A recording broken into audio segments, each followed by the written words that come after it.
today who is going to be joining me in the discussion. Assalamu alaikum. We have Fiza Tajwar. Assalamu alaikum, sister. Alaikum salam wa rahmatullahi wa barakatuh. How are you all? Inshallah, have, you're all well. Thank you very much. We're all well. And we have Masooma Zahra. Assalamu alaikum, sister Masooma. Alaikum salam, sister Fahima. How are you? Very well, thank you. And of course, we have our scholar Syed Razavi. Assalamu alaikum, Syed. I think he's probably unable to hear us. I cannot hear you properly. Okay, we'll have to contact the studio for that. But inshallah, you can hear me clearly now.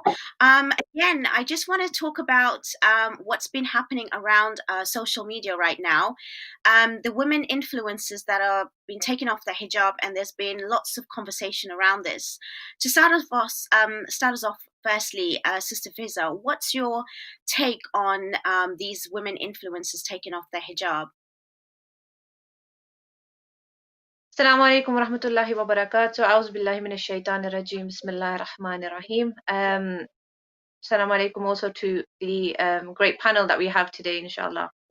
My take on the removal of the hijab by social media influencers. Obviously, they are Muslim, and the same take for hijab, it's the same take as it is for whether somebody stops reciting salat or stops doing any type of wajibat. We can't just say, why has this person taken off the hijab? Because hijab in itself is a mandatory wajib action that we need to do. And we really need to think about why people are stopping doing their wajibat. The hijab is a form of worship because it has been made obligatory by Allah subhanahu wa ta'ala. And my take on why they are removing it, or what kind of influence this might have on our community and our sisters and our families at large, I think because of the influence of social media, it can be very detrimental to our communities and our families. But in the same way, it can be a very big wake-up call for all of us as to how we need to step up and face this problem. And I always say we spend too much time addressing the issues rather than getting down to removing the actual problem. So yes, it can have a very, very negative effect on people, but we need to also understand that this is a wake-up call and we need to do something about it. We need to understand why this is happening, and then remove the barriers which are hindering our progress towards wearing the hijab and accepting the hijab, appreciating the hijab, understanding the reasons behind the hijab, and to accept the fact that it is actually an obligatory worship of Allah subhanahu wa ta'ala. So in terms of effect, I think it can work both ways. It can be detrimental, but it can also be a wake-up call, inshallah. Thank you. That's a great introduction. And I think you've highlighted some really important factors there, because we cannot ignore the fact that, yes, it is it is obligatory for us, all women, to be wearing it. And as much as we all have our choices, we need to know that those choices, especially for influencers, and the reason why they are called influencers, because there is actually an impact. And we need to obviously understand that deeper.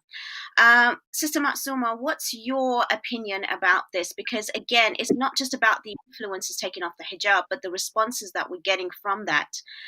People that are writing articles, for it, whether it's being judgmental, subjective, or just giving their viewpoint. What is your opinion?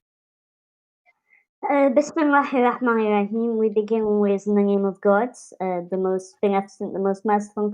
I think the first thing that, like Sister Fiza rightly pointed out, that it is a wajibat, it is obligatory upon us. At the same time, it is a very, very personal act of worship. I think it's more outward, it's more apparent, because obviously it's something that everyone can see, and because everyone can see it, everyone recognizes us as being the masters of this. So then it comes to regular women to behave in much to a much higher standard, to perform to a much higher standard in all aspects of our lives.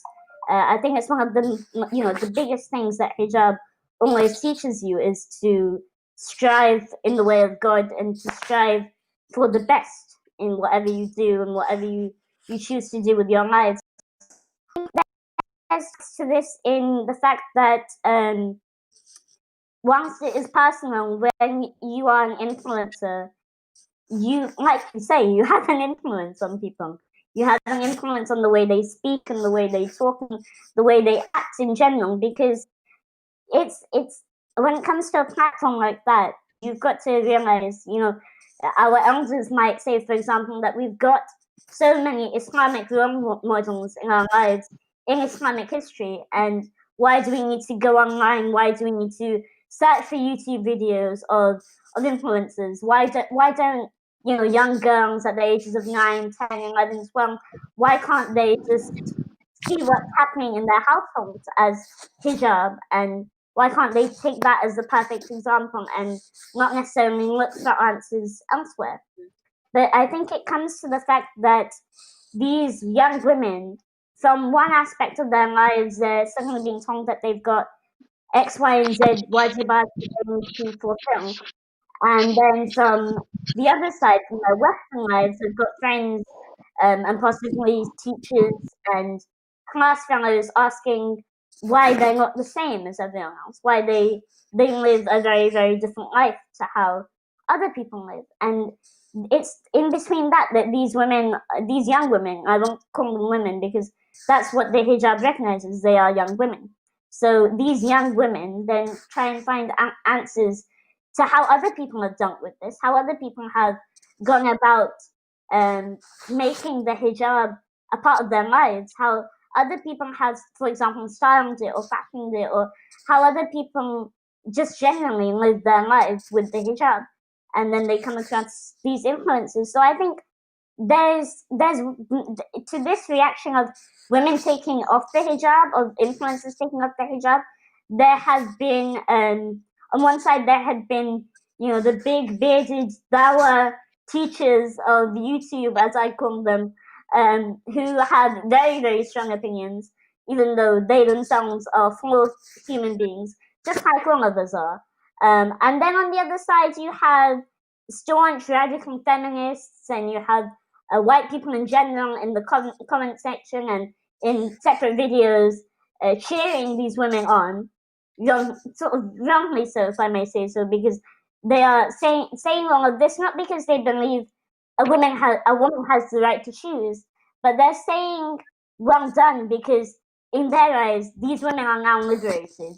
These women are now free of oppression. These women are now ridding themselves of these things and shackles and all of these things that they think that the hijab is to us women, when it's not. The fact that these women have come out and made the choice to take it off should suggest to these guys that they had the choice to put it on to begin with, because those who are scared wouldn't necessarily make that step, I think. Very, very interesting points there, Sister Masooma, and you've actually given me a lot of food for thought as well. I've been pondering over this topic for a while now, and yes, there is two sides to it. Of course, for women generally, it is a personal inward thing, but on top of that, it is only seen at the outwardly aspect as to how you wear the hijab and to what extent does that actually show a person's faith. Yes. Syed, we know that basically the social media now has become more of a platform for business. And yes, it has a very huge impact on our youngsters. But do we use these influences as an excuse to our own responsibilities at the home? Or are we actually putting too much emphasis on these influences? And at the same time, I just personally don't like the whole idea of defining them as influences, even if they are. I mean, as Muslims, should we have a sort of different take, even if they are called influences? It doesn't mean that as an individual we look to those influences to actually influence us, because as individuals, as psychologists, studying influences, a lot of us will turn to influences to actually promote what we already feel, or to actually make us individual and turn away from those individuals. So it is a double-edged sword when it comes to media. But do you think, Sayed, that these influences have more impact than even our own households? And if it is, what is the problem there and how can we solve it?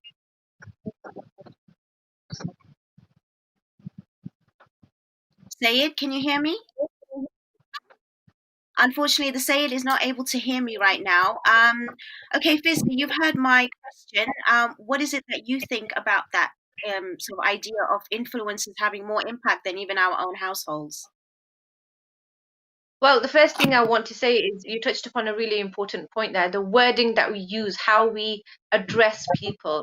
When we address them as influencers, we give them that label. It is us who are empowering them to be able to influence people when we give them that label.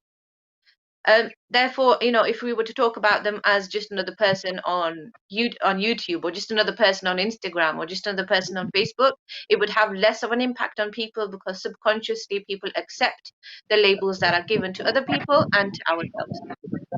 Secondly, when it comes to our own households, it's so important that the way that Islam has asked us to influence our children, our youth, and those around us is adhered to. And this is one of the things that we haven't really concentrated on, because we're so stuck in gaining our materialistic desires that we've forgotten to look at how Islam has asked us to promote the religion of Islam, first of all, within our own house.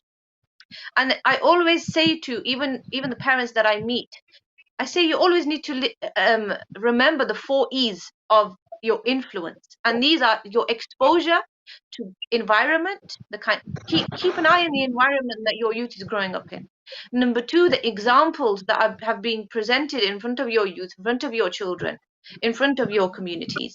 And the third one is the type of education that your child and your youth is gaining. These 3 E's are so important for every household to keep an eye on. We need to be very, very wary of the fact that these 3 things are now very dramatically influencing our children. Times have changed, we're not in the same period as we were even just 10 years ago. It's not actually been that long. I mean, when I was in secondary school, which is not that long ago, there was no social media, there was no Facebook, there was, we had landline phones that were connected to the wall. But it has changed with such speed over this time.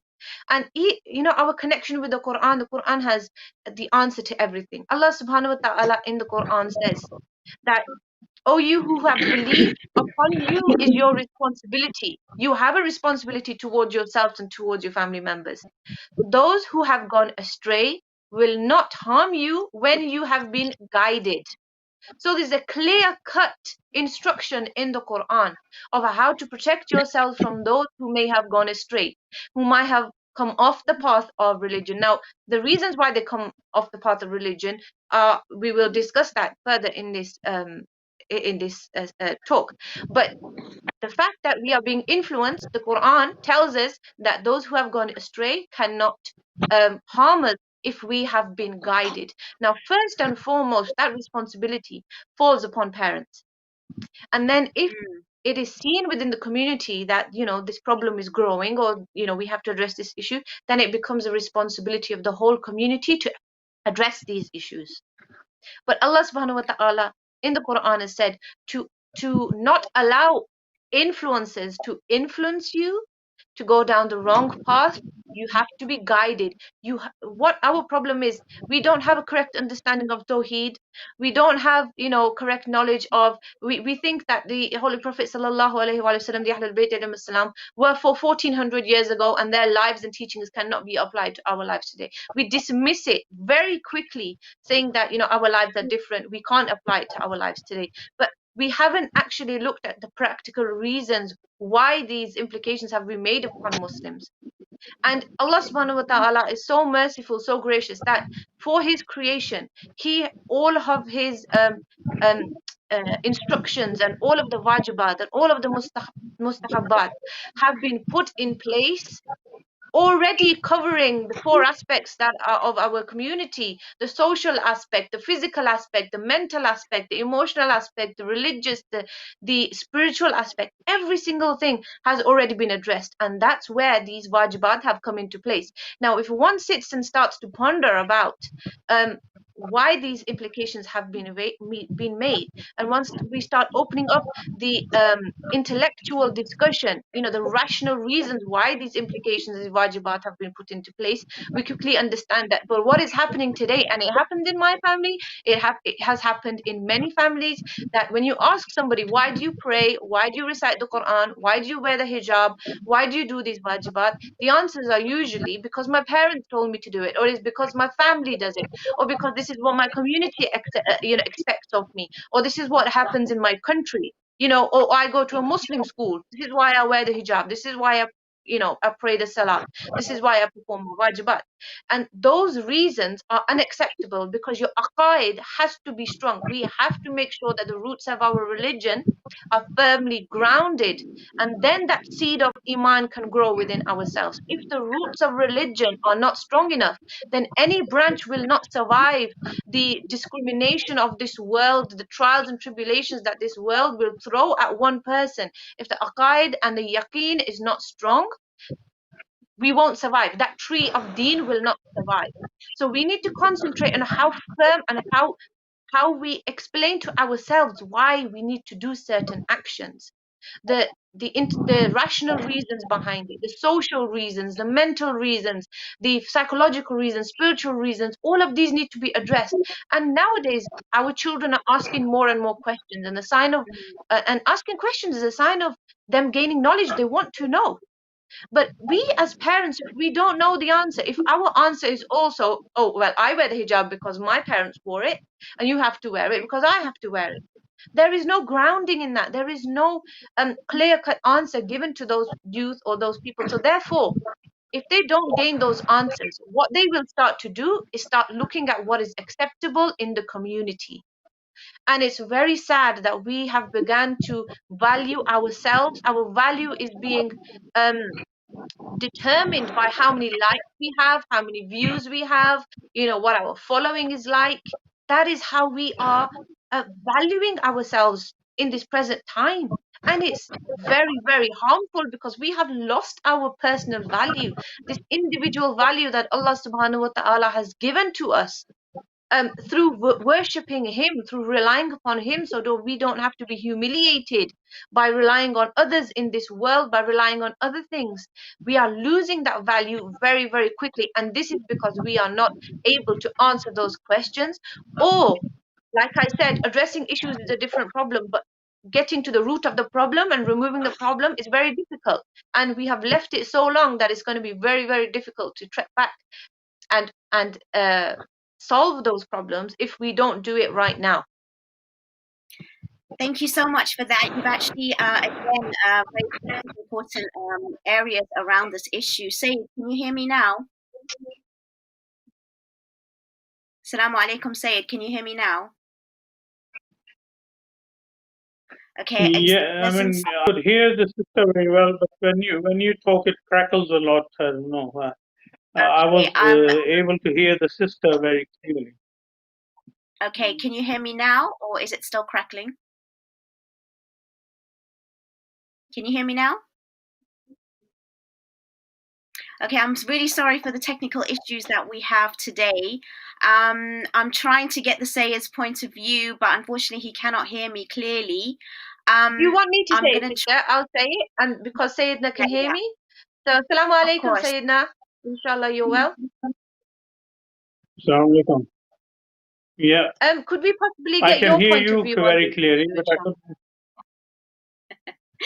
Okay, yeah, Sister I mean, Fiza, can you relate to him as to why is it that we also feel that there may be a lot of judgment towards the sisters that do take off the hijab? Because isn't that a fear of them going further away than coming closer to us?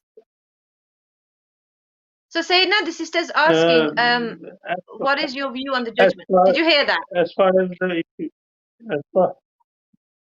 as far as the issue of hijab or any other obligations are concerned, as the sister was saying, that we need to first of all understand what is the problem. I think the problem is in majority of our community, the rules are forced upon the children and family members that you have to do it. Yeah, there's no doubt that part of introduction of Islamic ruling is by telling the young child that this is what is right and what is wrong. And there are narrations and ahadith which tells us that what is the age when you have to exactly transfer these rules for the children. And there are even narrations that for example, between 7 to 14 is the age where you have to use different methods. You cannot have a general rule for every child.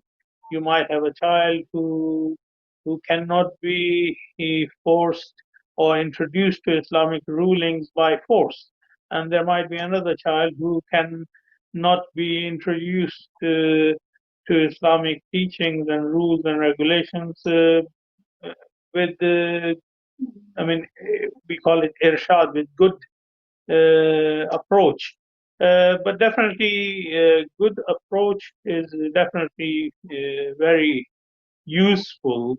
And at the same time, the elders should also set the example first. For example, I've seen ladies coming and bringing their children to madrasa. For example, the mother does not wear hijab and teaching her child to say Bismillah when enters the madrasa, and making sure her scarf is proper and everything. But the mother himself hijab. So what lesson is she giving this to when she brings the child to madrasa? So the elders have to first of all set the good example. Then, by setting the good example, they will, inshallah, encourage the youngsters and children to follow them. And while they are following them, they should, at different stages of their life, explain the philosophy of it. At earlier stage, don't go deep into philosophical reasoning for it. Again, there are some children who are quite intelligent and they are willing to understand and go and ask some deeper philosophical questions and reasons for hijab. Then you explain everything to them. Anyway, we cannot solve this problem individually. Of course, we have to start from our house. Then, as a community, we need to work together as well. That is very true. We have to work together, but then how do we work together when we are also making a lot of harsh judgments against women that are taking off hijab or not wearing it in the proper way? Because again, I've actually spoken to some of the influencers myself, and a lot of us will make judgments from the outlook because we're actually talking from our own experiences. And like the Syed said, we are actually learning about hijab from the influences of our home. And if it's not properly done in our home, we cannot necessarily also just blame, the outside influences themselves. We don't know what their personal circumstance is. And yes, they have an influence and an impact, but a half of them or majority of them are not actually coming on stage. Even if they're teaching you how to wear hijab, it's actually more for entertainment than it is for Islamic purposes. And we need to also be clear that social media is not necessarily a platform where if you want to learn nowadays, it's not just for information, it is more for entertainment. And we need to be wiser about the actual platform that we're using with regards to our Islamic teachings and learning.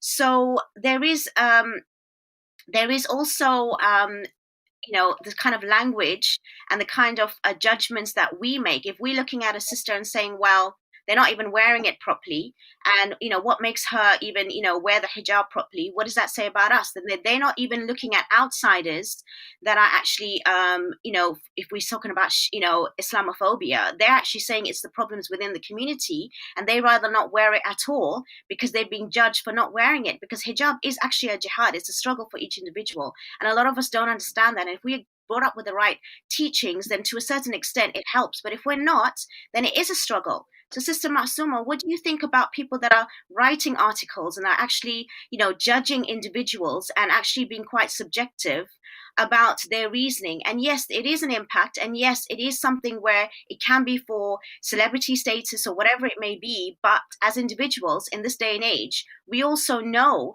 that with all the comments that are out there, a lot of women are quite not liking the fact that they've taken it off. So they are getting it quite badly. But to what extent do you think that we should actually be talking about a woman from the outward look? Because, I mean, would you rather go to somebody who looks perfectly on the outside and not have the akhlaq on the inside? And we need the whole package, don't we, Sister Masooma?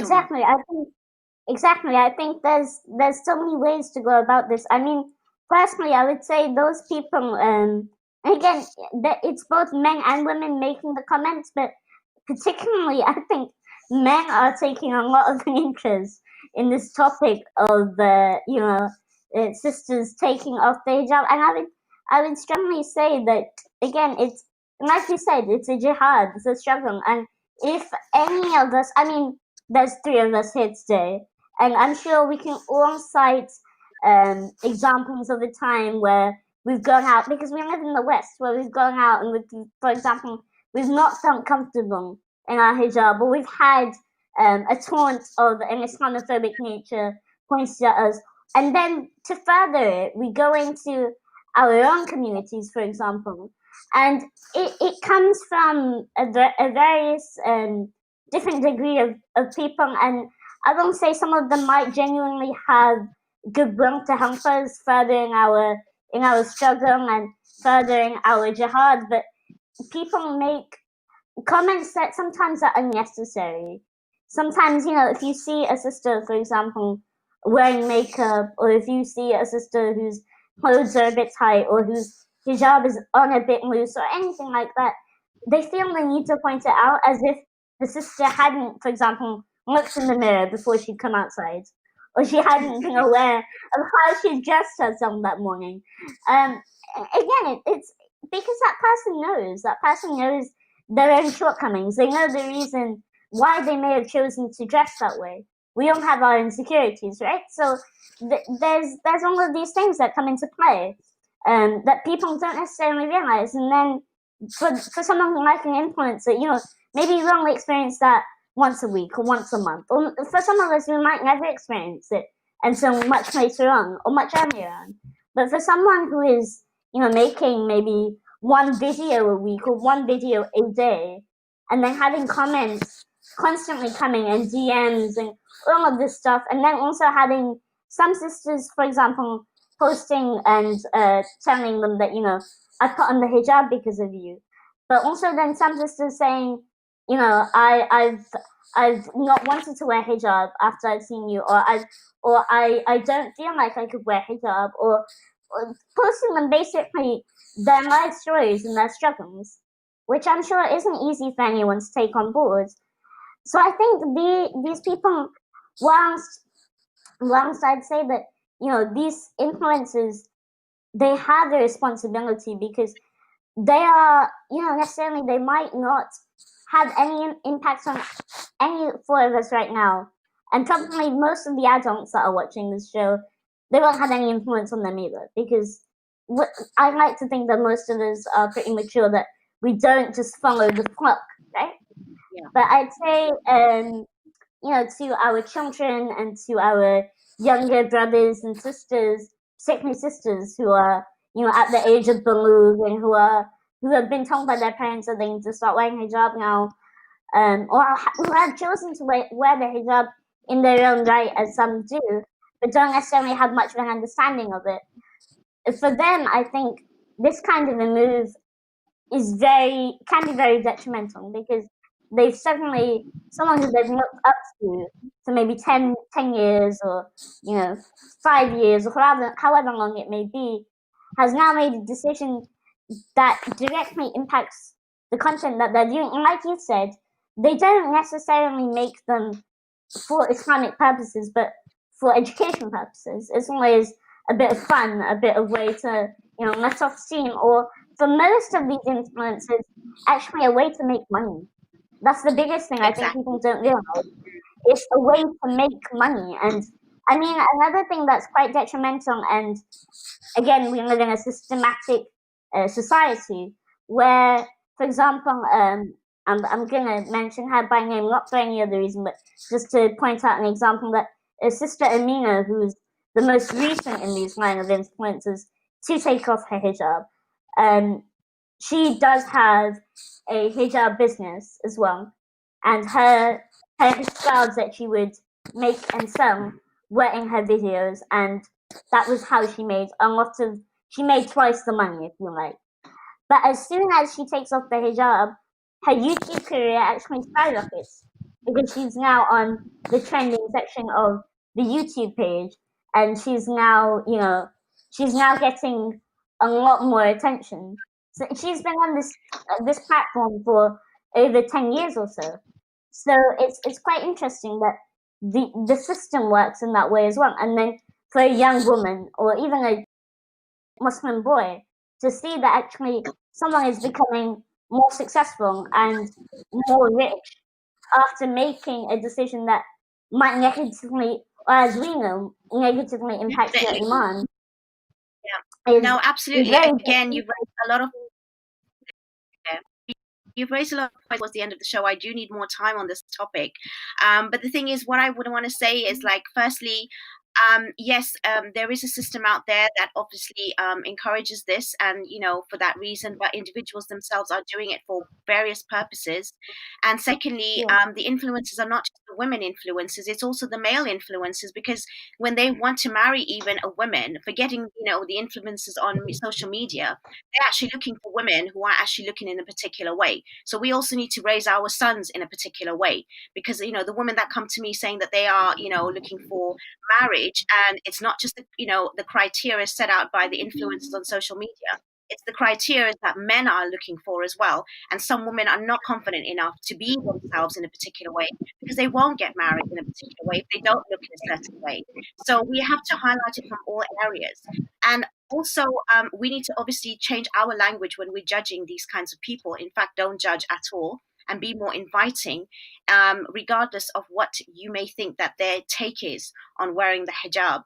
Sister Fiza, I'd like to end quickly with your final words, because we've come past even the show that we should be running out of time right now, because I know you've got something to say quickly.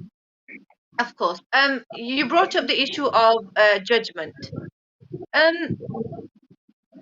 There is one kind of judging somebody, but there is also an obligation upon us to do Amr bil Maruf. And in a great book that I read, the Syed described, and he made an analogy of what Amr bil Maruf is. And he said, imagine, a shopping center with multiple shops. And one of the shops within that shopping center is set on fire.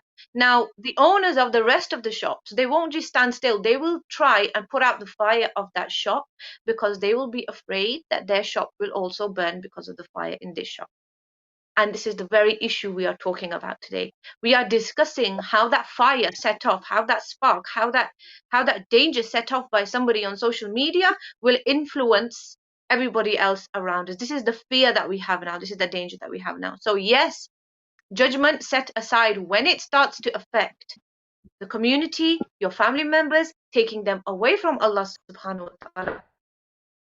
We need to do Amr bil Maruf, but in the way that is stated according to Sharia, and the way, don't go directly, don't defame them openly, speak to them directly in a inviting and calm manner. There is no place of judgment when it comes to Amr bil Maruf and for the betterment of the wider community. So we have to do Amr bil Maruf.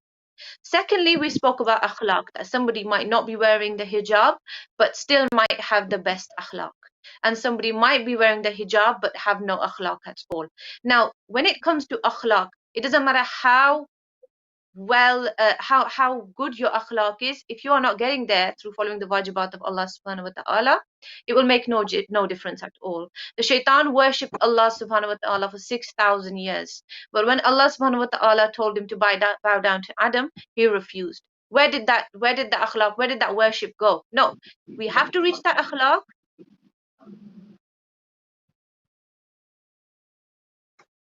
Sorry, we lost sound. I can't hear you. Unfortunately, again, I would love to have continued this discussion, and there's so much more to discuss. And my very brief takeaway is that yes, we do need to raise these kind of topics, but we also have to be careful when we are speaking about it, especially with women who are actually struggling. And if people are questioning with regards to why our influencers, who they are, and what impact they have, there is a huge